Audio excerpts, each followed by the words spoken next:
Hello, I'm El Giorgio. It's 4 o'clock and these are our top stories in Perth this afternoon. A big pay rise for 2 million Australian workers, when it will hit bank accounts. A grim warning on inflation from Australia's top banker. A toxic smoke warning from a huge rubbish fire north of Perth. Major retailers under fire, exposed for using facial recognition technology in their stores. And a new weapon for frontline police, body-worn cameras to be live-streamed to the command centre. But first to breaking news, and a child has been hit by a car near a primary school in Perth South. Emily Baker is in Canning Vale. Emily, how is the little girl doing? Paramedics say the little girl's injuries are looking serious but not life-threatening. The crash happened around school pickup time here on the same road as Caledenia Primary School in Canning Vale. Police say the girl, who is under the age of 10, was with her mother when she was struck by the car. Police are speaking to the driver, but at this stage it's unclear what caused the crash, though the wet weather could have been a contributing factor. As you can imagine, though, it would have been an incredibly traumatic experience for everyone involved. The little girl has now been taken to Perth Children's Hospital, and we'll bring you an update on her condition tonight in 7 News at 6 o'clock. Emily, thank you.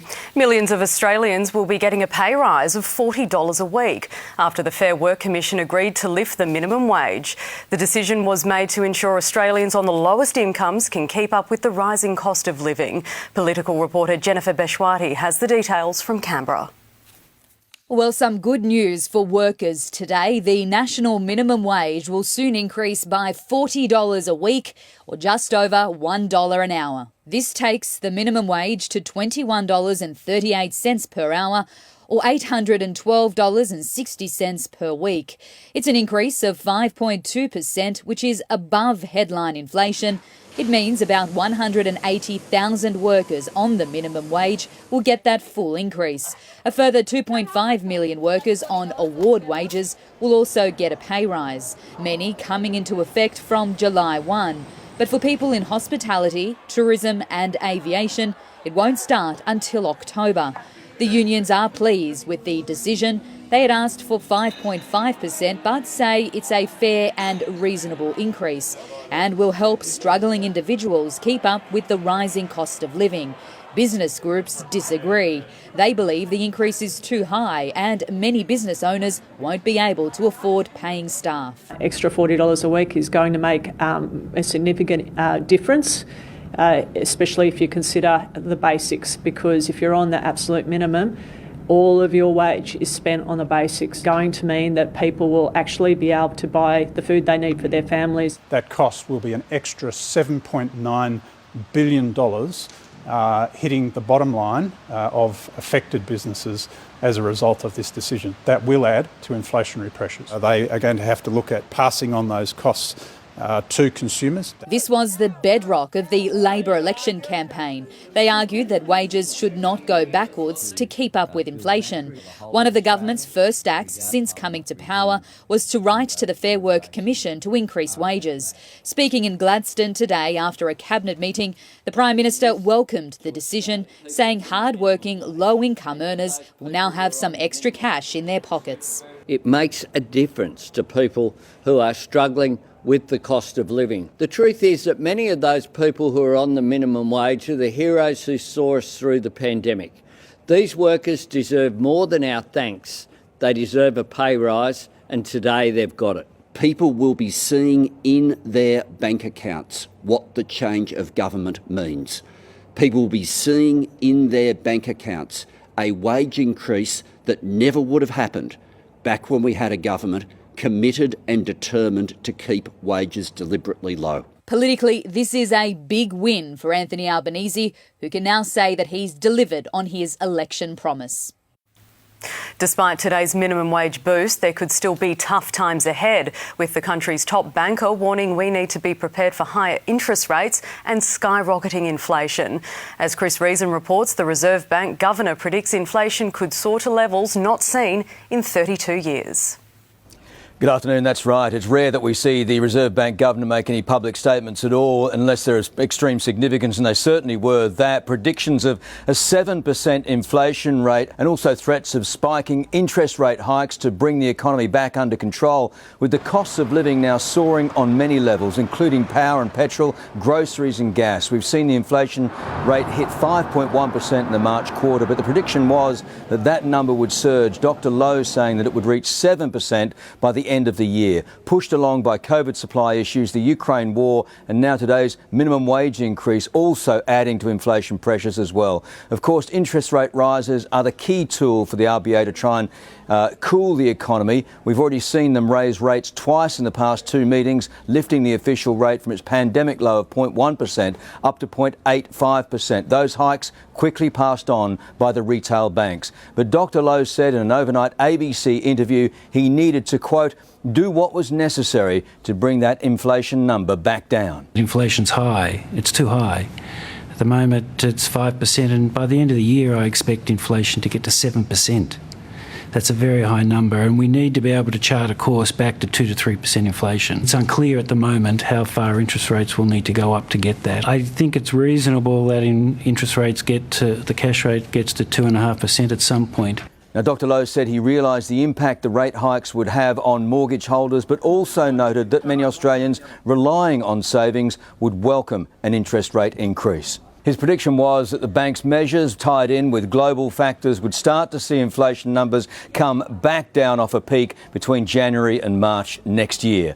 Back to you. Thanks, Chris. A woman has been left with horrific facial injuries after she was attacked at her Atwell home. As Emily Baker reports, police say what makes this incident even more terrifying is that it appears to be random. Detectives say the victim's been left traumatised after being bashed in her own home. The woman, aged in her 30s, was punched in the face, suffering fractures and bruising.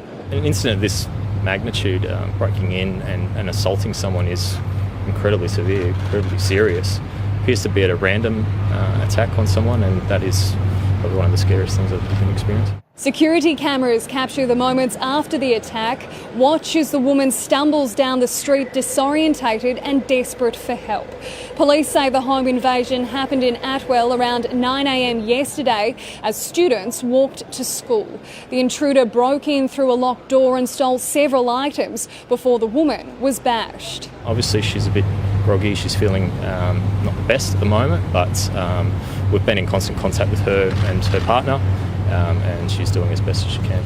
Fremantle detectives now need your help to find whoever is responsible. If you have any security vision or information, contact Crime Stoppers on 1800 333 000. A toxic smoke warning is in place this afternoon for residents around Neerabup, north of Perth. The smoke is coming from a fire at a rubbish dump. Letitia Wallace has the details. Crews were called to Flynn Drive around midday after a fire took hold at a wrecker's yard. Thick black plumes of smoke billowed into the air, forcing the fire service to issue a warning for potentially dangerous smoke.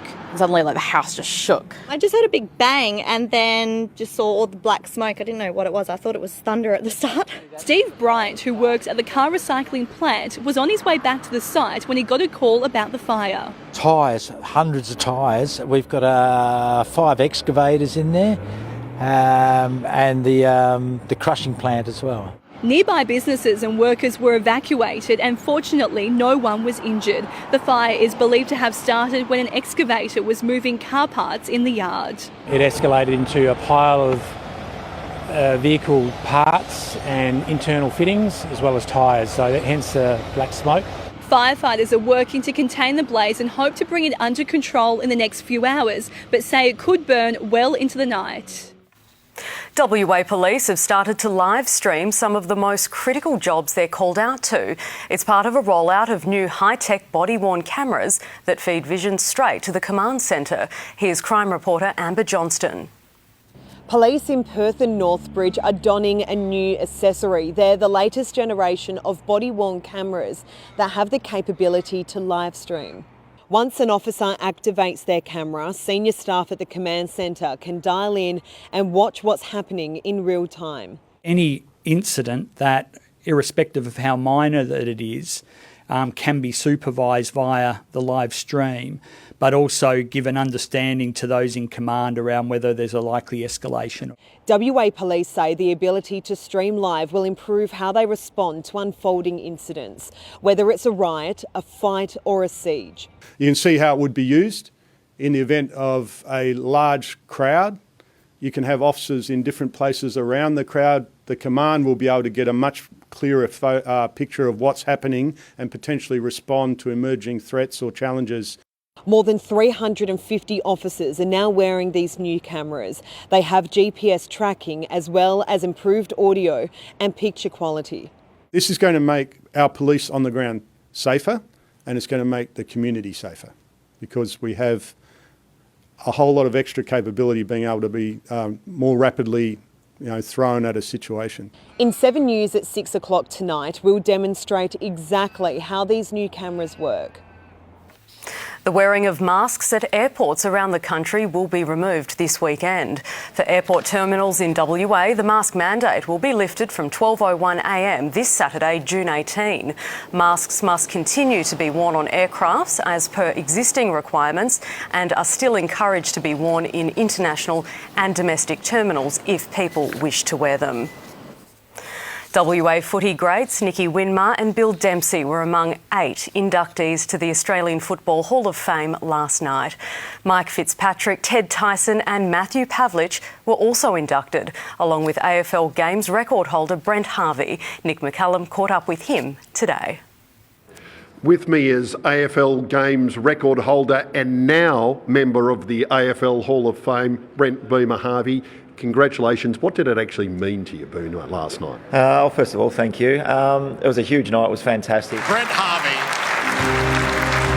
To be in the room with so many legends of our game was super important. You look to your right and there's Jonathan Brown, Simon Black. You look to your left and there's the older players from different eras, Greg Williams, Stephen Kernahan, all these legends of our game. You sit there and you've got to pinch yourself because I certainly didn't think I'd be sitting in that room.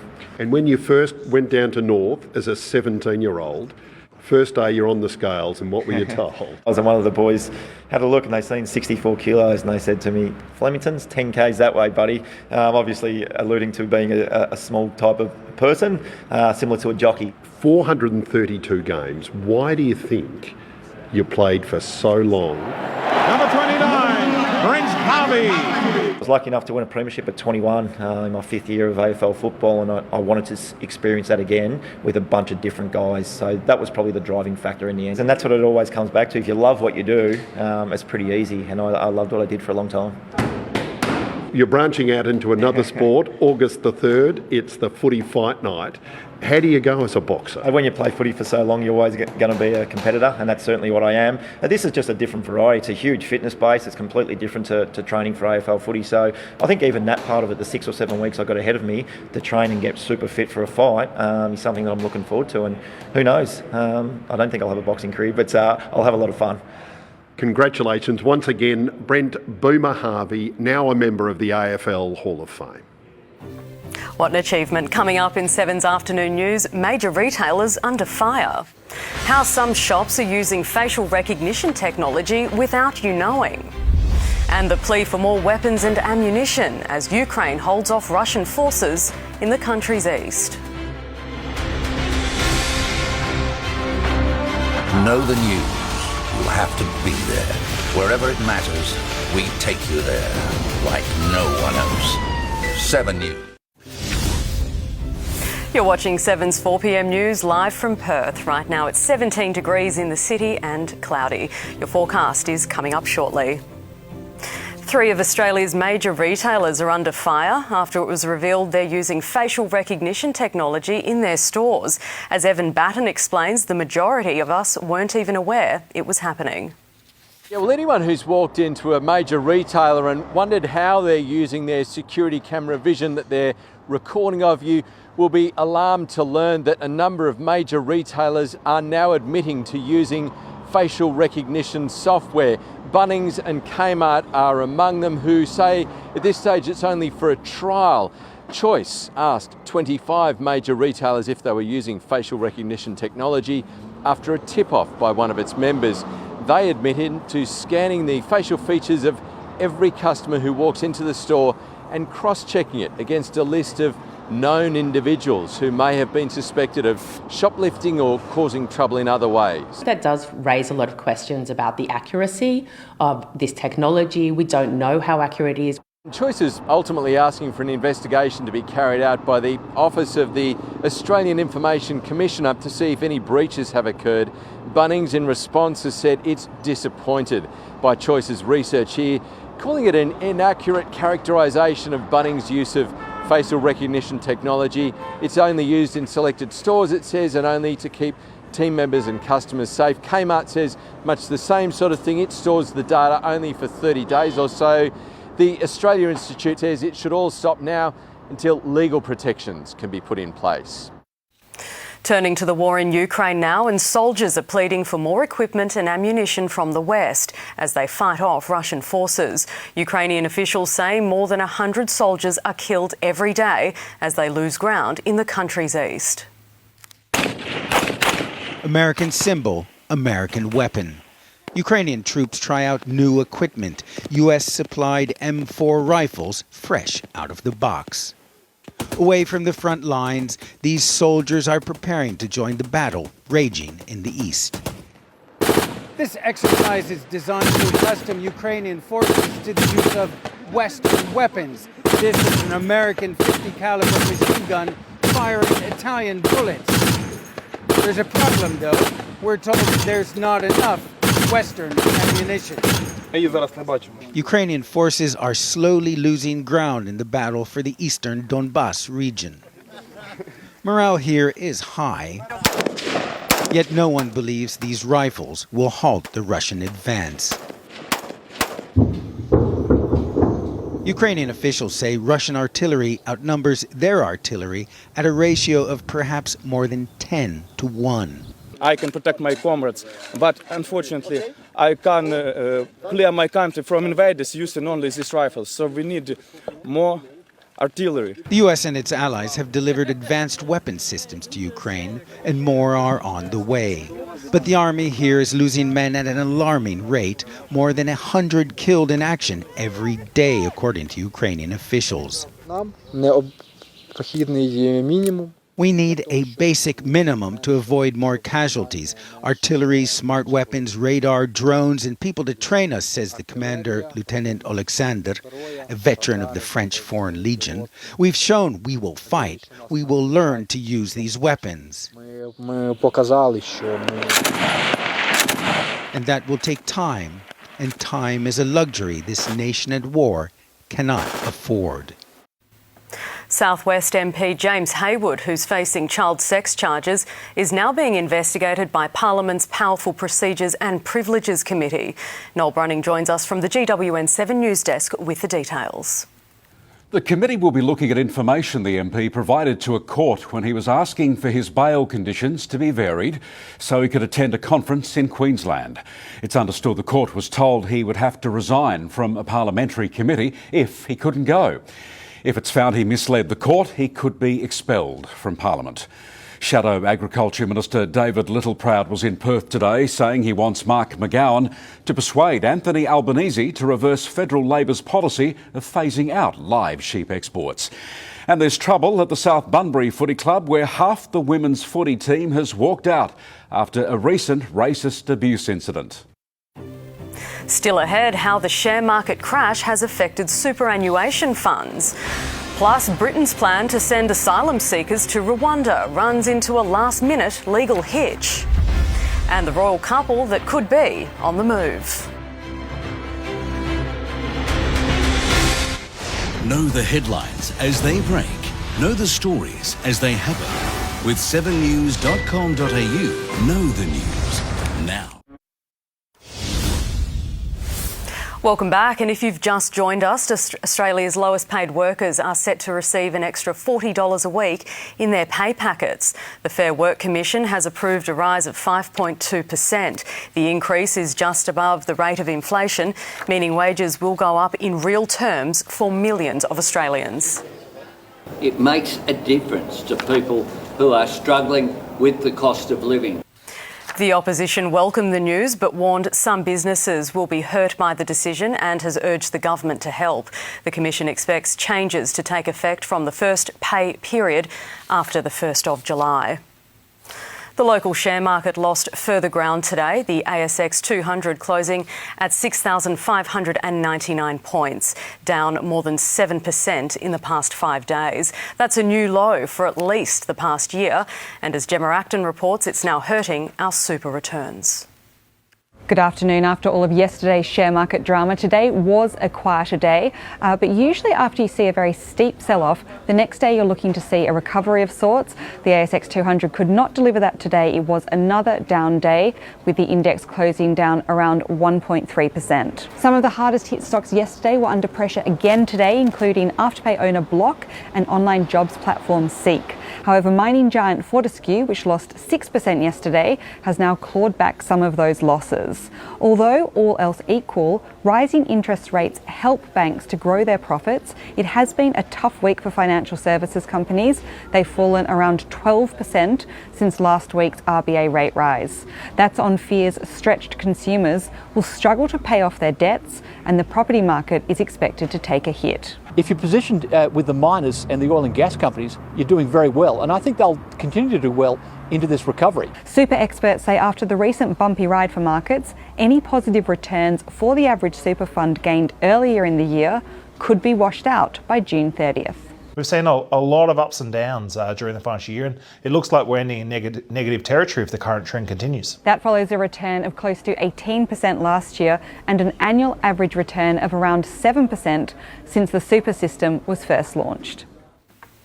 Amber Heard is refusing to back down after losing her defamation trial against ex-husband Johnny Depp. In her first sit-down interview since the trial, the actress blamed a social media onslaught for swaying the verdict. US Bureau Chief Ashley Mullaney reports. After a jury ruled that Amber Heard defamed her ex-husband Johnny Depp by claiming he abused her, she has now levelled those allegations at him again. To my dying day, will stand by every word of my testimony. We get the concept of free speech from the Greeks. My understanding of what that means is not just the freedom to speak. It's a freedom to speak truth to power. And that's all I spoke. And I spoke it to power, and I paid the price. In a talk show interview this morning, Amber Heard said she was unfairly treated, that the social media onslaught must have impacted the verdict. I think even the most well-intentioned juror, it would have been impossible to avoid this. In this interview, she said that when you're living with violence, you have to learn to adapt. It was at times a tense interview. Savannah Guthrie, the breakfast show host, pointing out audio where Amber Heard could be heard saying that she started some of these fights. What you would hear in those clips are not evidence of what was happening. It was evidence of a negotiation of how to talk about that with your abuser. The actress admitted that the pair of them could have come across as Hollywood brats. She conceded that their relationship was toxic and ugly and that she wasn't entirely proud of her own behaviour in that relationship too. Still, she's been ordered to pay more than $10 million to Johnny Depp, money that her lawyers say she simply cannot afford to pay, and she plans to appeal the decision. The Duke and Duchess of Cambridge and their 3 children are reportedly set to leave their London apartment to be closer to the Queen. As Europe Bureau Chief Hugh Whitfeld reports, the move could happen within weeks. William and Kate have spent the day with the families of the victims of the Grenfell Tower fire tragedy 5 years after the deadly blaze tore through an apartment block here in London. As reports emerged, they're preparing to leave their Kensington Palace base, not far from Grenfell Tower, for Adelaide Cottage, a 4-bedroom house in the Windsor Great Park, very close to the Queen at Windsor Castle, close to Eton College, where George and Louis might be heading one day, of course, where William and Harry went to high school, and close to the Middletons, Kate's parents, who live not far away in Berkshire. It would require a change in schools for the 3 Cambridge children. And this cottage doesn't need staff and it doesn't need renovations either, so it's considered the perfect fit for the young family. Meantime, a short carriage ride away from Windsor, Charles and Camilla have led the Royal Pack at Royal Ascot, where racing has returned. They might have even watched an Aussie winner today. There was no sign of Her Majesty though. Many of the Queen's horses running at Ascot later in the week. Britain's first flight taking asylum seekers to Rwanda has had to be grounded after a last-minute intervention by the European Court of Human Rights. Would-be migrants who'd been scheduled to go took the matter to the European Court, successfully applying for an injunction. Earlier, another 30 people, also earmarked for the first flight, had argued that they shouldn't be deported on health or human rights grounds. The relocation policy is designed to discourage migrants from illegally crossing the English Channel. Floodwaters have inundated cities and villages in eastern China, cutting off roads and trapping people in houses. Heavy rain has battered several provinces, closing roads and causing landslides. More than 22,000 people have been evacuated, including one elderly villager who had to be rescued during a 6-hour operation. In some places, almost 100 millimetres of rain fell in just 24 hours. Happy the elephant will be staying at New York's Bronx Zoo. Animal rights activists had taken court action claiming Happy deserved some of the same rights as humans and should be set free. The court has ruled that while elephants are intelligent and deserve proper care and compassion, Happy as a non-human doesn't have a legal right to liberty. The judge says that if the petition had been successful, there could have been a flood of applications to free animals, possibly including pets and service animals. New changes are on the horizon for Instagram, designed to protect young teenage users. Those details ahead. Also, why scientists are excited about the latest discoveries in outer space. And going viral, the backyard fight between an emu and a pool noodle. Despicable sexual predator. The 17-year-old female. Is he a good man? Is he a bad man? He was just a beast. Binder has pleaded not guilty. He planned the whole thing. He would say, why don't you come back to my house? I didn't go forward because of who he was. Number 5, Tiny Pinder. I'm not scared now. Welcome back. Scientists are excited about the new data that's been unearthed about our galaxy, the Milky Way. It comes from the European Space Agency probe Gaia, including some extraordinary phenomena they're calling starquakes. Our Milky Way galaxy, a giant melting pot of stars, and today we're seeing it in more detail than ever before. 3, 2, 1.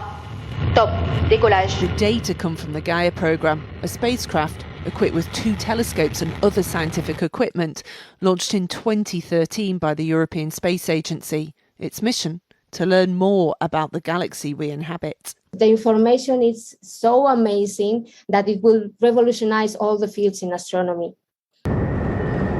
This is how we used to map the sky. The telescope currently housed here at the Observatory Science Centre near Eastbourne has been doing it since 1890. But these new data are a true revolution, offering an insight into the makeup of almost 2 billion stars in our galaxy. It's not just those 2 billion stars that are exciting, it's the other things as well that have been looking at and what they've been looking at, how the galaxy moves, how fast things are moving away, how things are coming closest to us. And what they can do is reconstruct the history, find out where we came from, find out even more, perhaps predict the future of what's going to happen to our galaxy, which is really exciting. And an unexpected discovery too. Starquakes, strong oscillations on the star's surface that teach us what's going on inside. Just like earthquakes tell us what's happening in our planet. For those who proposed the mission 30 years ago, all this extra information will give us clues about where to start looking for life outside our own planet. So there's lots of planetary systems that just wouldn't last very long. Gaia will tell us, is this something where there might be a place that's worth looking? And so Gaia will tell us, is this made of the right sort of chemicals? Is it the right sort of place where there might be something? Maybe our cousins live there. Let's go have a look. Slowly but surely, we are learning more about our galactic home, where it came from, where it's going, and our place within it.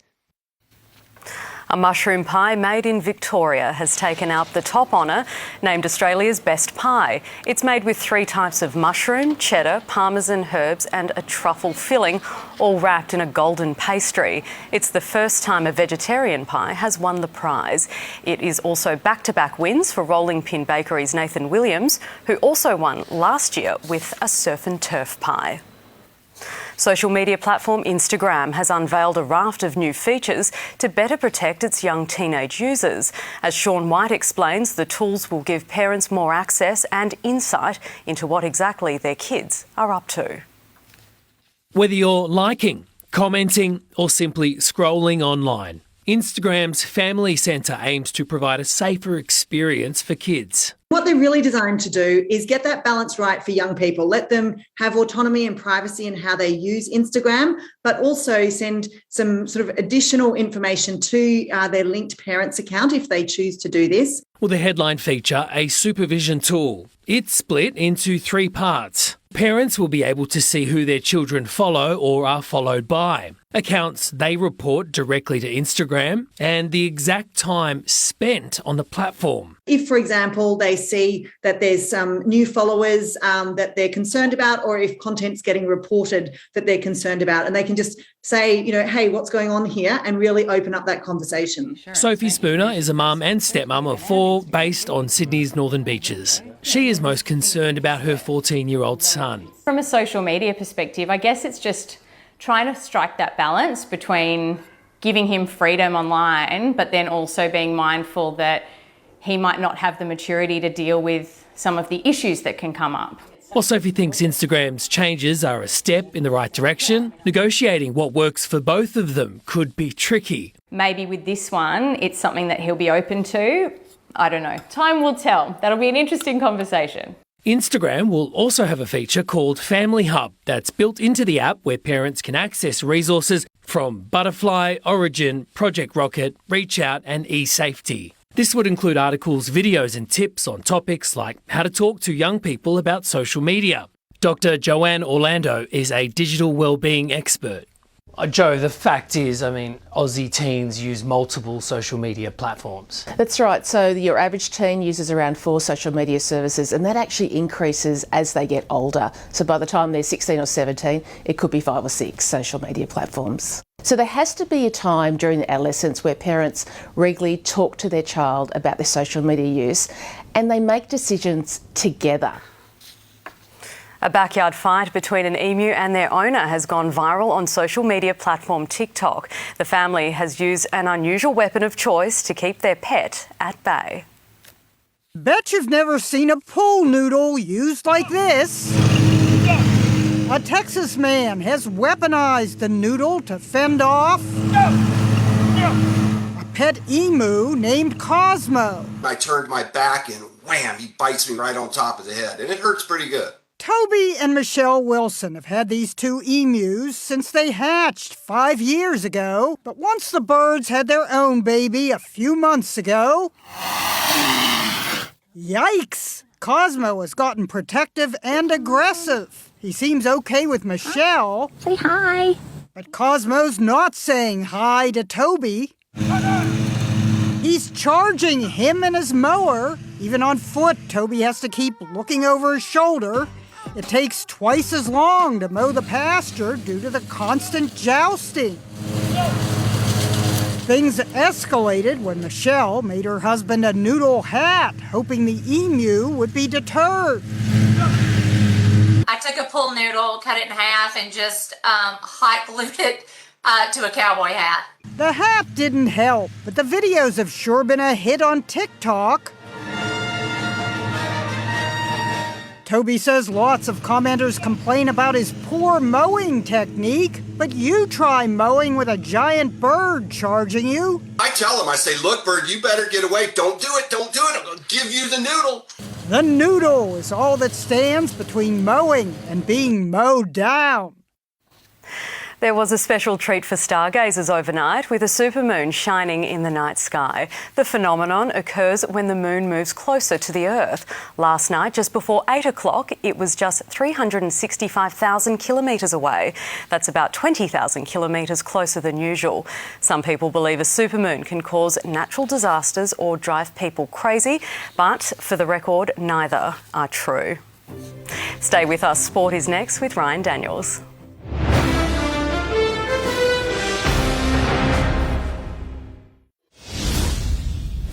You're watching 7's Afternoon News. Ryan Daniels joins us now. Ryan, there is bad news for the Dockers heading into round 13. Yeah, there is, Elle. Sam Switkowski might be underrated by some, but not the Dockers. He's crucial to what they do. The club confirmed today Switkowski will be out indefinitely with a stress fracture in his back. Freo say it's impossible to predict how much footy the 25-year-old will miss, but he won't be available for their upcoming clash with Carlton. In 2020, Switkowski missed 9 weeks with a similar injury. He played out the game against Hawthorn last weekend, but did spend some time in the change rooms. He'll be on light duties for a while before having more scans. He's turning 36 in a matter of months, but David Warner's still as lively as ever. Oh, that's unbelievable. What a catch that is by David Warner. Ashton Agar couldn't believe his eyes. Pat Cummins went wicketless on his return from a hip injury in the one-day series opener against Sri Lanka. Chasing a rain-reduced total of 282, Glenn Maxwell kept his cool after a mini batting collapse, hammering an unbeaten 80 off 51 balls to get Australia home by 2 wickets. An English batting collapse looked on the cards on the final day of the second test against New Zealand at Trent Bridge. At 3 for 56, up stepped Johnny Bairstow. Stand and deliver, Johnny Bairstow. Chasing 299 off 72 overs, Bairstow smashed England's second fastest test ton from 77 balls. His 136, along with an unbeaten 75 from skipper Ben Stokes, guided the hosts to a series-clinching 5-wicket win. Cam Smith's confident he can break his major drought at this week's US Open at Brookline in Massachusetts. The Aussie world number 6 says he's getting much more support from tour crowds after his win at the Players' Championship in March. I think there's a little bit of a different vibe on the golf course as well towards me. I think there's maybe a few more people rooting for me, which is nice. The US Open starts tomorrow night. Serena Williams is returning to tennis at Wimbledon in just under a fortnight. The 23-time Grand Slam champion announced her All-England club comeback on social media. 40-year-old Williams hasn't played since withdrawing from Wimbledon last year with a leg injury. Nick Kyrgios is through to the second round of the lead-up event in Germany, where he'll take on world number 6 Stefanos Tsitsipas. Chris Waller's nature strip has enhanced his standing as the world's best sprinter. With royalty watching at Royal Ascot, James McDonald piloted the Everest winner to victory in the Group 1 King's Stand Stakes, but unfortunately the caller botched his name. Nature Stripe leading to Acklam Express in second place. Twilight Calls coming home in third position, but it is the great Australian sprinter, Nature Stripe and James McDonald, and look how far they've won by. It's the first Aussie winner at Royal Ascot win since Black Caviar in 2012. What an achievement. We got Nick Nananui at 6L. His comeback's not far away. Looking forward to it. Can't wait to see him back. Thanks, Ryan. We might have a break from the rain tomorrow. I'll have your full weather forecast right after the break. When Perth wakes up, there's only one place to see breaking news. Sunrise. Perth and Mandurah petrol prices have soared to a record high. Perth's only live and local morning news, sport and weather every 30 minutes. Our City of Light has been shining green and gold. Sunrise, Perth's #1. Now, Fuel Watch. Perth's petrol prices brought to you by Fuel Watch and 7 News.